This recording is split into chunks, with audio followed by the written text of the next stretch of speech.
이번 주의 시사 이슈들을 미리 살펴보는 시간 주간 시사기상도 민동기 기자 어서 오십시오. 안녕하십니까. 예, 앞에서 좀 끔찍한 뉴스를 우리가 인터뷰를 접해서 마음이 좀 무거운데 기운을 내서 이번 주 일정 살펴봐야 합니다. 꽉 차 있어요. 오늘은 국회로 먼저 가봐야 될 것 같은데요. 예. 21대 국회가 사실상 첫 정상 가동이 됩니다. 네. 오늘과 내일 더불어민주당하고 미래통합당의 교섭단체 연설이 시작이 되고요. 그리고 김창룡 경찰청장 후보자에 대한 인사청문회 오늘 예정이 되어 있습니다. 그리고 이게 잘 가려져서 잘 모르시는 분들이 있는데 한상혁 방통위원장 후보자 청문회도 예정이 되어 있습니다. 그렇습니까? 네. 국회가 오늘 일정이 빡빡합니다. 빡빡하고 치열하고 그렇겠네요. 민주당도 중요한 일정 있잖아요. 당권 주자들이 오늘 후보 등록을 하는데요. 이낙연 의원, 김부겸 전 의원이 후보 등록을 마치고 공식 레이스에 돌입을 하는데 네. 갑자기 다크호스가 등장을 했습니다. 박주민 의원이 출사표를 던질 것인가 이걸 두고 이런저런 말들이 좀 나오고 있고요. 그래요? 그렇습니다. 아직 확정은 안 됐다라고 하는데 아니 박주민 의원은 서울시장 후보로도 하마평에 막 오르던데 여기저기에 이름이 계속 오르네요. 그렇습니다. 그리고 주한미국 대사관이 오늘부터요. 그 학생 교환 방문자를 위한 일부 그 비이민 비자 발급 업무를 재개한다고 합니다. 예. 다만 이민 비자 등과 같은 다른 비자 발급을 언제 재개할지는 명시하지 않고 있습니다. 예. 화요일로 넘어가 보죠. 화요일은 시민단체 25곳이 청와대 앞에서 기자회견을 여는데요. 그린벨트 해제를 반대하는 그런 기자회견입니다. 예. 수도권의 과대 집중화를 심화시키고 도시 환경을 더욱 악화시킬 것이라면서 강하게 비판을 하고 있습니다. 수도권 그린벨트 해제 문제 전 이거 쉽지 않을 것 같은데요. 지금 그렇습니다. 돌아가는 분위기 보면 네. 이번 주에도 큰 뉴스일 것 같고 수요일에 굵직한 일정이 많죠. 수요일부터 이제 국회 대정부 질문이 이어지거든요. 네. 미래통합당이 남북관계, 부동산 대책, 박원순 시장 의혹 등을 집중 제기할 방침입니다.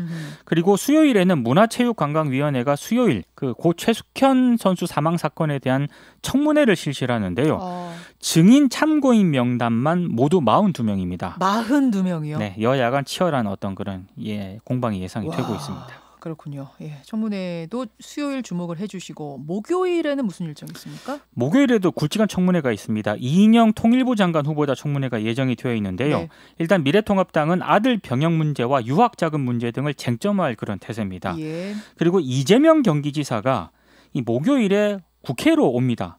소재 부품 장비 산업 경쟁력 강화 관련 토론회에 참석을 하는데요. 대법원 판결 이후 여의도와 이제 처음으로 이제 공식적으로 참석을 하는 거거든요. 여의도에 지금 편지는 보냈지만 네.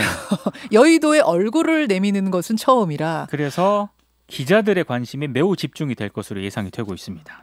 아니 이제 재판 끝난 다음에 진짜 몸값이 훅 오른 느낌이에요. 아까 뉴스쇼와 인터뷰하지 않았습니까? 예. 한결 여유로움이 좀 느껴지고 있습니다. 여유로움도 느껴지고 행보는 더 적극적이 되고 그렇습니다. 기자들은 더 많이 따라붙고. 그럴 것 같습니다. 네. 목요일 민주노총도 주목해야 되죠.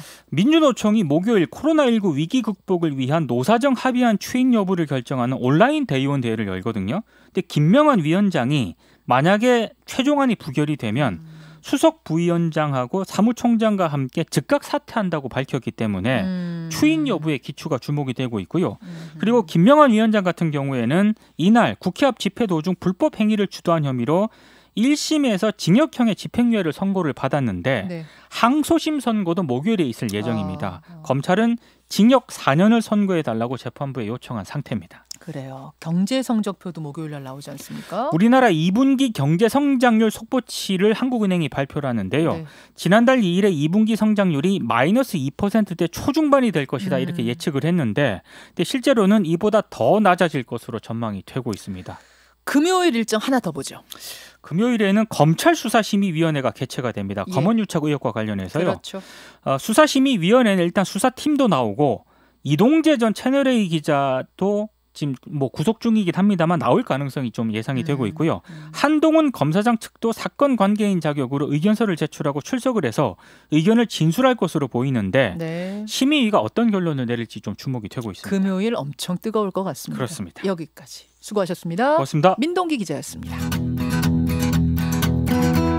김현정의 뉴스쇼는 청취자 여러분의 참여로 이루어집니다. 트위터, 페이스북, 레인보우 게시판 그리고 단문 50원, 장문 100원의 유료 문자 샵 1212, 우물정 1212 통해 참여하실 수 있습니다. 김현정의 뉴스쇼 여러분과 함께 만듭니다.